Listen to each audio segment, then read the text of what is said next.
Hello everyone and welcome to Darien Library. I'm Kim and I am a part of adult programming here at the library. And thank you for all joining us tonight. Our programs are made possible by our annual fund and our Friends of the Library. So we wanted to thank everyone for their continued support and all of your visits to the library as well. So thank you. And tonight, we are giving a special welcome to Maria Scrivan.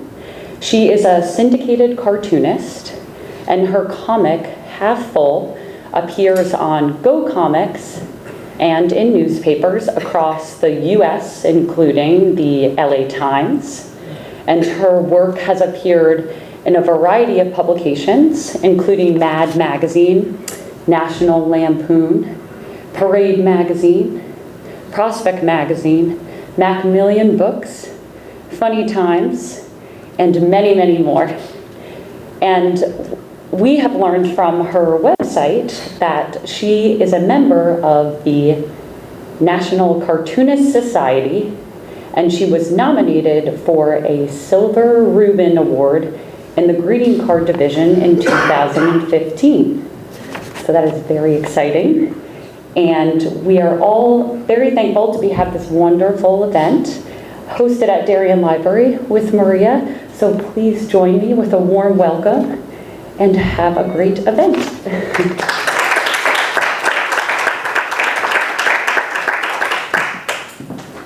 Thank you. Thank you guys all for coming. So this always happens to me. I end up drawing myself into my cartoons. So I totally drew myself as this dog without even knowing it. And he said this would be easier if I hadn't eaten the cue cards. I don't have any cue cards. I'm just going to kind of talk with you guys and tell you a little bit about what I do. I'm going to go through some of my cartoons first and then talk about sort of my windy path towards syndication and then a little bit about the creative process in general.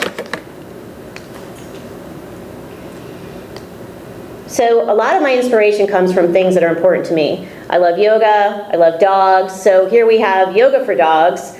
So we have upward dog, downward dog, upside down dog, and squirrel. And back to yoga, pirate yoga. Warrior, boat, tree, and plank, which is unfortunate for pirates. Then we have pirated music, taken quite literally.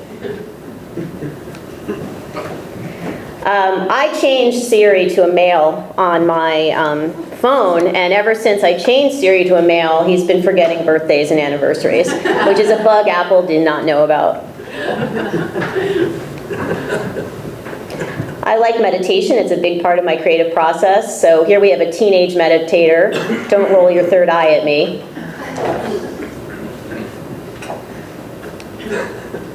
And I get a lot of material from social media. So here we have Narcissus, the original selfie. If only I could share this with millions of people.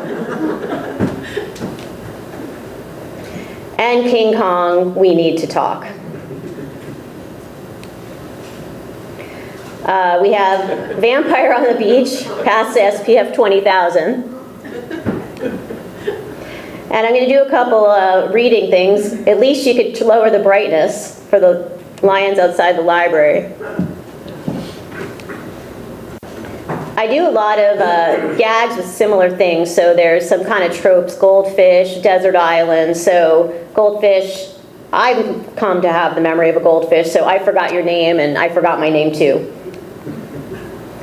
So for the desert island trope, try that with a Kindle. And you should try a bookmark instead of a dog ear. We have a dachshund who is a huge amount of inspiration, so I came up with this hot dog warmer joke, and no dachshunds were harmed in the creation of this cartoon. And again with the sunscreen, this is how I feel when I forget sunscreen. And the dog sent me a text, I think he needs to go out, with my favorite emoji of all emojis. So with that, a lot of people asked me when I knew I wanted to be a cartoonist. And I have an image of that moment. And it was pretty much before I was born. I was always drawing as a kid. I was always making greeting cards. I loved it more than anything in the world. And I was creating characters and drawing cartoons. And even when it had an opportunity to do an independent study, I chose cartooning. So this is something I've been doing my entire life. And a lot of my inspiration was Shel Silverstein, Garfield, Chuck Jones especially, Sandra Boynton. I read every Garfield book obsessively, and I loved all of Sandra Boynton stuff, and I watched I still do watch Bugs Bunny cartoons obsessively. And in high school, in AP English, we had a whole bunch of books we were supposed to read, and instead of reading them, I made a mock Cliff Notes, and I'm aging myself here because it's done on a typewriter, as you can see, but I kind of did a spoof of every single book, Mad Magazine style, and I ended up getting an A, so I realized, okay, this cartooning thing could work. So you guys have probably seen this online, what people think it looks like, what it really looks like. My path kind of looked a little bit more like this. I did a bunch of different things. I actually graduated college and started doing hand-drawn cell animation at an animation studio, which was great. And then things got a little slow in the studio, and I took a job at an ad agency and kind of tripped and fell into the internet and had a graphic design and web design business for many years, until around 2010 or so, and I asked myself, so where do you see yourself in the next 5 years, but in this case, 5 weeks? And I realized I couldn't not be a cartoonist anymore. I had to pursue it. It was something I wanted to do. So I started drawing cartoons and sending them all over the place, and there was a place called Open Salon that was a blog that would put the cartoons on the front page every week when they had something called an editor's pick. And that for 26 weeks, I kept getting on the homepage, and I thought, you know what, maybe I should start submitting to magazines. So I started drawing cartoons. This was one of my first ones in a magazine, Speed Dating. And this ended up becoming a greeting card as well. I submitted to Parade magazine, and I ended up selling them 25 cartoons on the first shot. And I thought, you know what, this can work. Maybe this can work. So these cartoons on the left they told me it meant warrior, but it turned out to be a link to Amazon. The poor dog with the thing around his neck, I thought it would give me better cell phone reception. And on the bottom, I get the feeling it's been a while since you updated your profile pic. So then I started submitting all over the place, and I did this piece, and Mad Magazine called, and they wanted it, and I was thrilled. So we have Syndication landmarks, which is the Leaning Tower of Dishes, the Great Wall of Laundry, Old Faithful, the Barc de Triomphe, and the Grand Canyon. Perfect for Mad. Except I had already sold it to a magazine called Funny Times for very little money, and then I was kicking myself because obviously they didn't want any more because it was taken. So I was bound and determined to come up with something for Mad, and I came up with this, reality show mashups, when they finally run out of ideas. Because I think reality shows have gotten completely ridiculous. So I thought, what if we mix them up?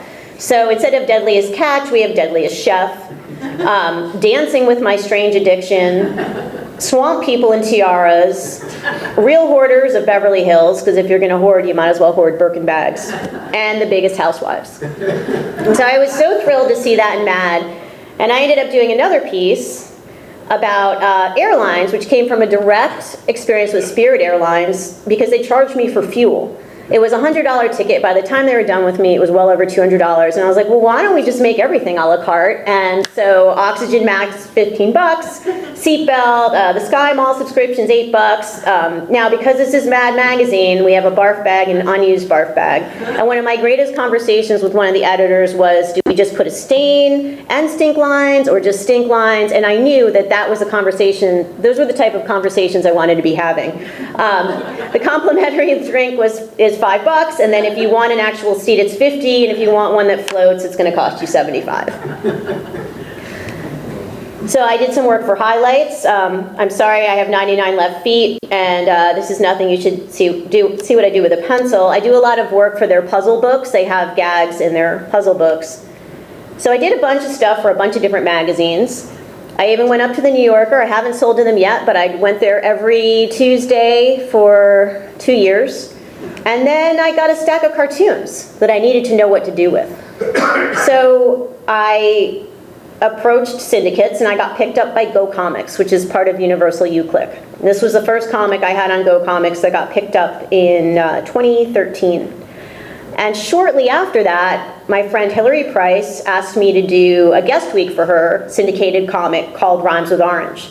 So up top we have a person, which may or may not be me, trying to put together an IKEA chair called Swivel and says forget it and just sits on the box. And then on the bottom we have location, location, location. So Hillary was in the Greenwich Time and the Advocate, and they did this story about me and they were so excited about it, they asked me if I wanted to be in the newspapers, both the Advocate and the Greenwich Time.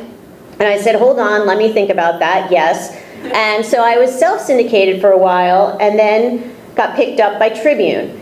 And Tribune put me in a bunch of papers, including the LA Times. And it was one of the greatest feelings in my life to see my comic in the funny pages, because I grew up loving the funny pages, reading them from start to finish. So I was so thrilled, and so thrilled that the LA Times is in color, because color is such a big part of my work, and my comic appears both in panel, in strip, in black and white, in color, depending on the venue. So this is the only cartoon I've had rejected. I don't understand performance art, and I don't know if it's because the dog's naked because he's not wearing his collar, but I have not had, this is the only, and I ended up selling it to National Lampoon, so it never really got rejected, but they wouldn't let me put it in the newspaper. Typically, I have editors that don't really tell me anything other than something that might be offensive or a spelling error or whatever. I haven't had them change too much, so something about this was too offensive for the newspapers. So you never really know where your comics are going to end up. I did this one. I was actually making fun of Dr. Oz, and I got a call from the Dr. Oz show, and this happened. So I especially love this one because it features yours truly. Take a look, it's Dr. Oz in Oz, the one that's up my gown there. It says, Dorothy, you need more B12. Tin Man, get your omega-3, Scarecrow, take vitamin D, and Lion, I try some scotch. So he was really most interested in it because it was about himself, but either way. And I am part of the National Cartoonist Society, which has all kinds of neat perks, like my friend asking me at a bar if I'd be willing to do a guest jumble, which I thought was one of the coolest things, so I did it. So the dog says, would you like to hear the specials? And it's the only reason Fido is allowed in a restaurant is because he's a service dog. Yeah, I knew some people guessed it before. So, and I also tried to do the jumble part on the left. I was like, oh, I totally have that. It's really hard. They know what they're doing. I couldn't do that part at all. So another thing I do is greeting cards. I do tons of greeting cards for all occasions for 8 companies in the US and in the UK. And I love all holidays, and as a kid I was making greeting cards, so I absolutely love doing greeting cards as well. So here we have Elfies, and then Santa has to eat a cookie and read a letter at every single house. So what happens when he gets to like the last house? He gets stuck in the chimney. So here's some more Christmas ideas. And I do a lot of birthday, obviously. My panel comic translates really well to greeting cards, so oftentimes these are comics that appear in the newspaper first. Sometimes I draw up other comics for it. So we've got Valentine's Day, Chicks Gone Wild for Easter, and then holidays I didn't even know were actually holidays, like May Day and Tax Day. I was hoping whoever stole my identity would also pay my taxes, which should probably be a sympathy card, but yeah, I didn't realize. So I'm going to go through some of the most common questions asked to cartoonists, because I get these questions all the time. And afterwards, I hope you guys ask me your own questions, when I'm going to try and cover some of these to start with. Where do you get your ideas? This is the #1 question. Everybody wants to know. And the truth of the matter is, I have no clue. They just show up. I don't know where they come from, and they're there. But what I do know is I need to write them down immediately. I tell Siri, or I speak to Siri, or if I want to be a complete nerd, I tell my watch. And I keep them in a file, and sometimes they're usable right away. Sometimes I get part of an idea, and the other part comes at another time. Sometimes it's 6 months later, and I find a little scribble in the corner of a notebook that I don't even know that I wrote down, and it turns out to be a great idea. Theme-wise, I tend to write about pop culture, social media, animal behavior, human behavior, wordplay, things that make me happy, But the most successful gags, I think, are things that annoy me. Because I think there's something that resonates in things that frustrate us all. So, for example, autocorrect. Hamlet meets autocorrect. To be or not tomato. Tomato?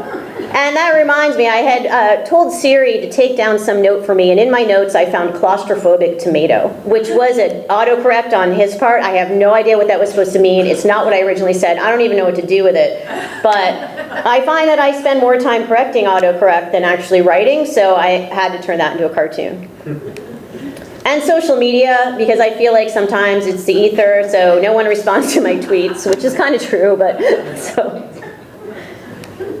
And then this little guy, who busted, ate every single straw flower I had in the garden. And I caught him on film with his cute little feet, and it turned into this. You say garden, I say farm stand. So inspiration's everywhere, ideas are everywhere. I think there's a funny irony that you have to spend a ton of time in your studio to get work done, but you also have to get out there and have experiences, otherwise you have nothing to write about. So it's sort of a little bit of both. Doing, being, seeing, meeting people, hearing conversations, paying attention to things, and then spending the time in the studio. So this is what my writing process looks like. It's a lot of crumpled up paper. It's a lot of things that don't work thrown across the room.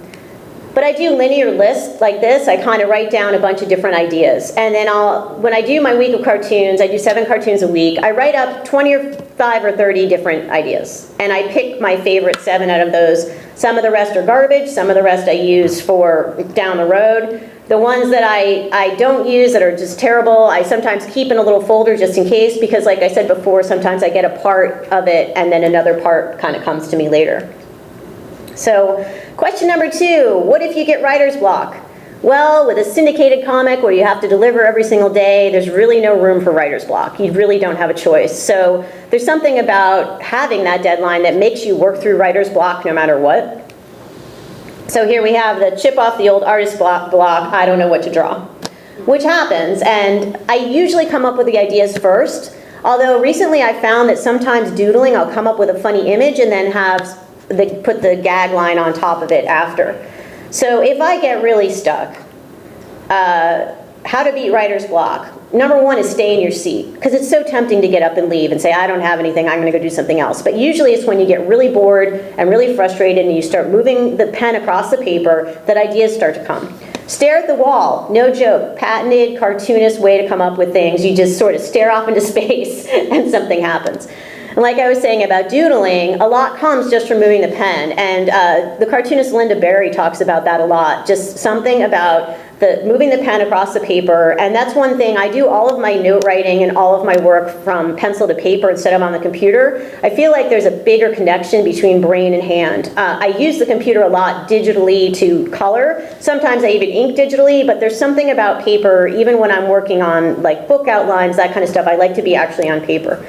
Motion always helps, so going for a walk, a run, or a bike ride. Sometimes I get ideas when I'm out there, but a lot of the times it's just getting my brain moving, and then I come back and can have ideas. A car ride, a train ride, again, motion. And then if all else fails, if it's really bad, do something fun, which is the best advice. And sometimes I do administrative stuff. If I can admit to myself that day is just not happening, I'll do paperwork or something else.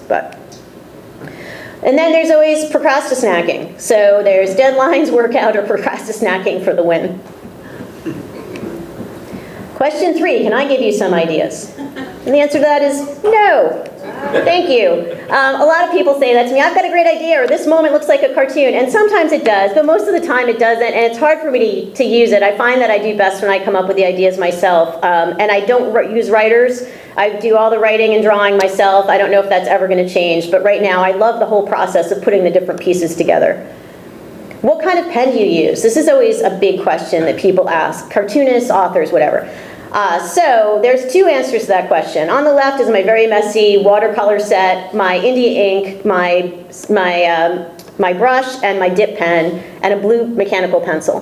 That's how I usually like to work. sometimes I work on the right, which is a Cintiq, which I literally draw right on the screen. It's a monitor that you can draw right on, which is amazing. And I have a lot of friends that work directly on the computer. I kind of flip-flop between the two, but I found that when I'm using paper, it feels like play, and when I'm on the computer, it feels like work. And there's something gets translated in my work when it's more playful. So I'm still kind of liking the inking, but I do all my coloring digitally in Photoshop using the Cintiq, and it's a godsend. That thing is absolutely amazing.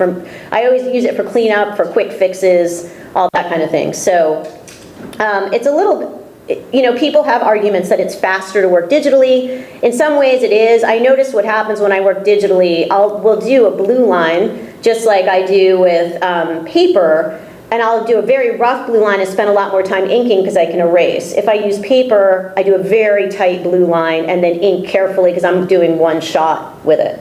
So I kind of go between the two. So here's a little bit about what that looks like. This is a blue line for what the cartoon looks like, and then I go into ink, and then eventually I go into color.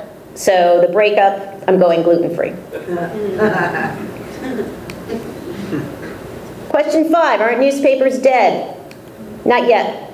That's a big question. Obviously, we still have newspapers. There was a documentary called Stripped, I think, that was about the newspaper industry falling apart, and they did it, I think 7 years ago now, and they thought by the time it was done, that it took them 5 years to do it, they thought by the time it was done there wasn't going to be a newspaper on the face of the map. Well, they were wrong. So they ended up sort of having to evolve their premise to say that it's changing. And the industry certainly is changing, but it's still there, and online is a big thing. So I think both the syndicates and the individuals are figuring out ways to make it work between the two. And it's kind of like, well, we have Netflix, but the movie theaters are still there. We have Spotify, but we still have radio stations. So it's kind of, how do you fit in across all media? Which makes it more difficult for artists now because we have to have an entrepreneurial hat now more than ever. But in another way that's exciting because we have all these opportunities that we never had before. So here's some wisdom for dummies with this guru. I was thinking about some things I've learned about the creative process. Things I've learned about creativity.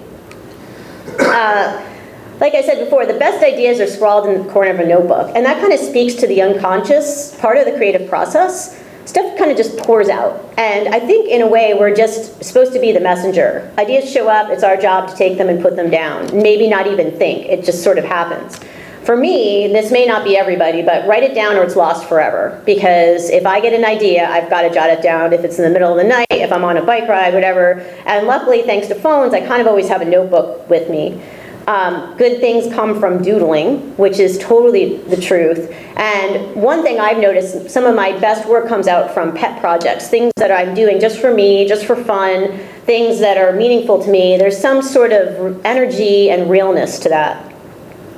Work every day, which is absolutely the truth, and that's what's so great about having the syndicated comic. It's like boot camp. I have to do it, and when I first got on Go Comics, they said, do you want to be 1 day a week, 3 days a week? And I knew my goal was newspaper syndication, so I said I want to be 7 days a week, which at the time was an enormous stretch because I was going into the New Yorker and I had to bring a batch of 7 to 10 cartoons, but it wasn't every week. Some days I didn't go, some days I brought 5. So that level of commitment was enormous, and in the beginning it was really hard because it was no matter what, and every week, and I still do this sometimes, I think, is that it? Am I done? I just had my last idea, what am I going to do? But they keep coming, and I find that creative work is like exercise. The more you can do, the more you do, the more you can do. It's exercising your brain, your drawing ability. And I've also found how much the importance of looking to other artists before me to see how they handle problems, how they draw things, how they do landscapes, how they do washes. And I learned so much from so many artists that are important to me. Tell the truth is a big one because that's what resonates with people. So it's the stuff that's real that people really connect with. And have fun is probably the most important part of all of it. Because when you're having fun, it comes through in the work. When you're miserable and like slaving through something, that comes through the work too. And I remind myself that some days when I feel, oh my God, I've got so much work to do, whatever, I realize this is what I wanted to do my whole life. So I remind myself that I want to have fun in the process. So speaking of telling the truth, this one was today's comic.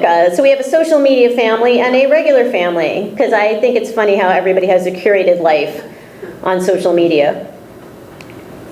And then this is pretty autobiographical. I didn't realize how many times I hit snooze. So we have good old TGIF, which used to be, thank God it's Friday.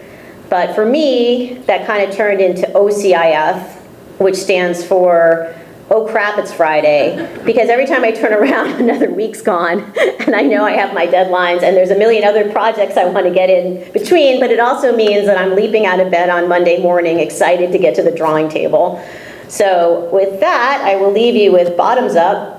These ducks who dove upside down, which came from me seeing them at the beach, a bunch of ducks upside down. And I'll open it up to questions.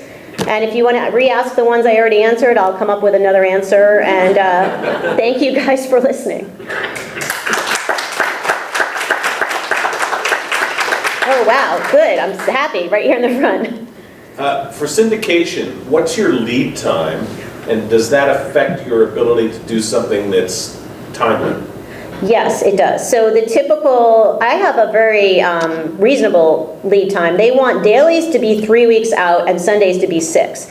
That said, I like to be 10 weeks ahead of that. So I want to be 13 weeks out and 16 weeks out. Right now I'm about 5 because I've been traveling a lot, and it's too close for comfort. I want a big buffer because whenever I travel, I need to know. And then if I get sick, if I have another project, something like that. So yeah, it is hard to do something super timely. And I don't do things really in the news or political, more pop culture, that kind of thing. So if it's something super trendy, it has to be sort of more of a global trend.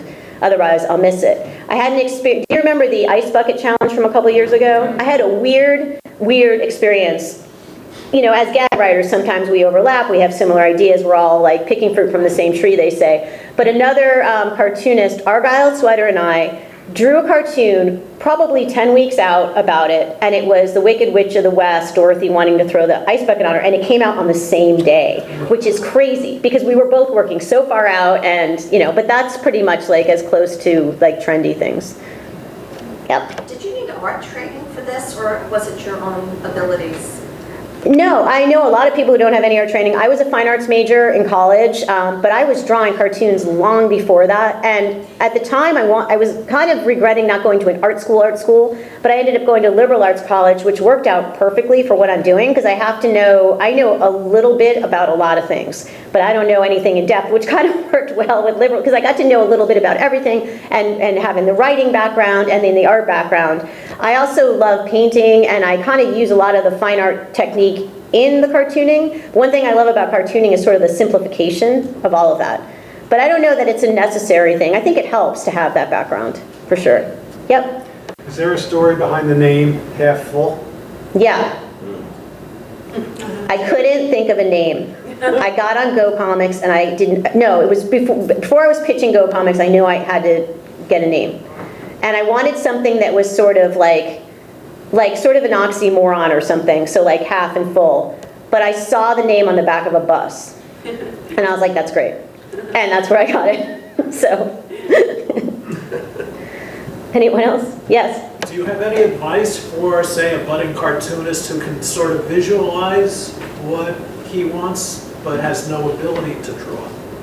Oh, you don't need ability anymore. If you look at some of the biggest trends right now, there's a comic called Cyanide and Happiness, which is a web comic that has 24 million followers on Facebook, and it's literally stick figures. It's unfortunately very awful. It's just sexist and racist and whatever, and that just says where our society is going because people seem to love it. But because of the web, I mean, they've always said in cartooning, writing, you can be a good writer and get away with not being a good illustrator. So, I mean, there are web comics who can't draw and just use Photoshop to make shapes and do it that way. So you don't necessarily have to be, you know, a classical fine artist to do this in any way. And the writing is the biggest part of it, for sure. I mean, there's comics that have practically no images at all. It's mostly writing. Well, I guess I'm thinking of somebody who visualizes all these sweeping landscapes, not stick figures. Right. And then can't draw the landscape. Well, they could write, or, I mean, there's always art training. You can learn. And also what I said about seeing what other artists do is so huge. Like, some of the best education is finding artists you really love.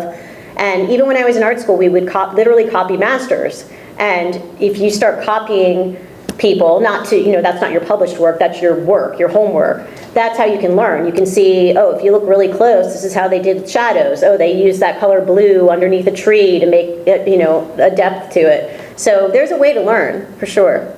Thank you. Anyone else? Yes? Do you have any favorites Favorite of my cartoons or favorite other cartoonists? of yours?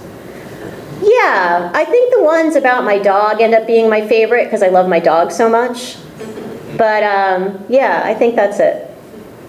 You had one? What do you think about somebody like Dilbert who's been going so long, he actually takes a vacation and has guest artists come in and draw his strip, his characters? Yeah, that's great. I know a lot of people, actually a lot of my friends, because I'm part of the Cartoonist Society, so I know a lot of these people, and a lot of them do that. And I did the guest one for Hillary, so for me that was great, because that got my feet wet. So I think it's a great opportunity to give other artists a chance. And I think if you have the daily comic, you get it why you'd want to take a week off, like just to leave it, but I think it's a great opportunity to do that. And then there's also, the legacy strips, sometimes families take over. Like BC, which was one of my favorite comics growing up, his grandsons now draw it, which is neat. Like they kind of pass it on. And Family Circus. Bill Keane used to draw it, and Jeffy, who was one of the characters in it, is a friend of mine, and he draws it now, which is kind of really neat. So, yep.